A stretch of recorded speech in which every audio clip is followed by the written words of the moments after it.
Sledeći će nam se obratiti gospodin Stefan Stamenkovski. Izvolite. Hvala.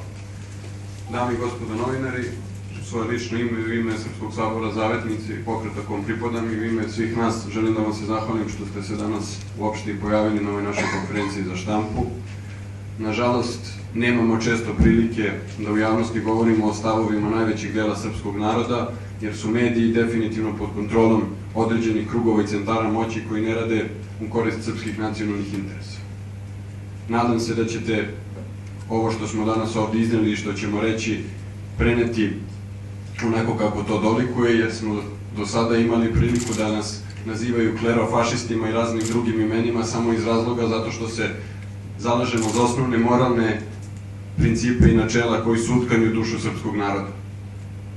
Moji prethodnici su već rekli dosta stvari o kojima sam ja želeo da govorim, pa ću se ja fokusirati konkretno na to da objasnim da kampanja i propaganda koju radi navodno organizacioni odbor Parade ili Pride Weeka, kako ga oni nazivaju, uopšte nije uperen u smislu promocije homoseksualaca i njihovih prava, već je direktno uperen strogo i samo protiv interesa države Srbije. Ja ću vam navesti samo nekoliko manifestacija ili performanse, kako oni to nazivaju, koje su oni organizovali u ovoj nedelji i nijedan od njih ne govori u korist ili za prava homoseksualaca i homoseksualne manjine, već strogo protiv interesa države. Kao što je gospodin Gašparovski iz dijaspore, moj prethodnik, rekao, prva u nizu njihovih manifestacija ili performansa bila je ta da se na veliki hrišćanski praznik mučenica Vere, Ljubavi, Njade i majke im Sofije organizuje performans u kome se dva muškarca i dve žene venčavaju, s tim da su se te dve devojke ujedno i ljubile u centru grada u Knez Mihajlovki.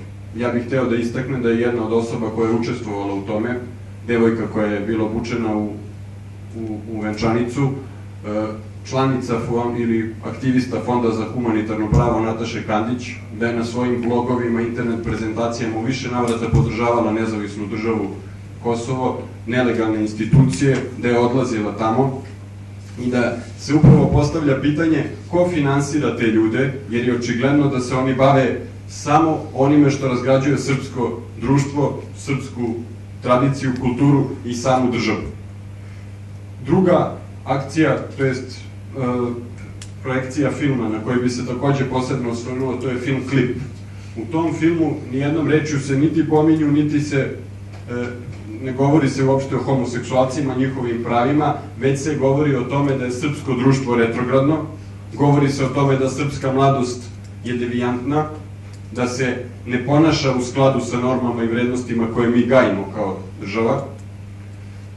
Takođe bi se posebno nadovezao na to da u filmu koji ima puno eksplicitnih scena seksa, uživanja narkotika, glume maloletni glumci, a podsjetio bih vas da prema članu 185 stav 2 Zakona Republike Srbije, ja ću ga i pročitati, ko koristi maloletnike za proizvodnju slika, audio-vizualnih ili drugih predmeta, pornografske sadržine ili za pornografsku ili u pornografskoj predstavi, kazna zatvora je zaprećena od 6 meseci do 5 godina. Dakle, mi tražimo i da se ispita i procesuira kompletna organizacija i ljudi koji su radili na tom filmu, jer glumica koja je glumila u filmu imala je 14 godina kada se film snimao. Dakle, to je protiv zakona države Republike Srbije u kojoj živimo.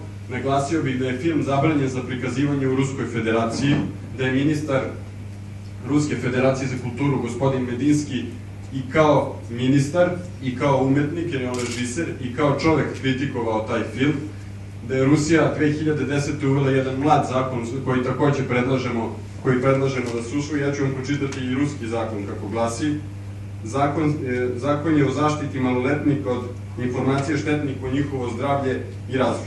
U obrazloženju koje je gospodin Medinski naveo je rečeno da film obiluje scenama eksplicitnog seksa i pornografije u čijem snimanju učestvovalo maloletno lice. Dakle, sve ono što sam naveo trebalo bi primeniti u državi Srbiji, ljude, kao što sam rekao, iz organizacije filma uhapsiti, privesti pravdi i suditi im na osnovu toga. I takođe treba da se ispita zašto je Ministarstvo kulture učestvovalo u finansiranju tog filma. Dakle, gej populacija u Srbiji ili organizacioni odbor Parade ponosa, kako je oni nazivaju, ne bavi se svojim pravima, bavi se strogo i jedino time da što više razgradi i oslabi našu državu u trenucima kada mi treba da se bavimo opstankom Srba na Kosovu i Metohiji. Nama je država okupirana, država i nacija su u velikom problemu, imamo preko 250.000 izbeglih s Kosova i Metohije i to je jedini problem koji mi treba da se bavimo. Meni je žao što mi kao nacionalisti uopšte moramo da trošimo energiju na ovakve stvari koje ne bi trebale ni da se pominju i zato i mi kao pokret u potpunosti podržavamo inicijativu pokreta naši o 100-godišnjoj zabrani gej propagande u svakom smislu. Eto, toliko, hvala vam. Zahvaljujem i prepuštam reč gospodinu Vladanu Obradoviću. Izvolite.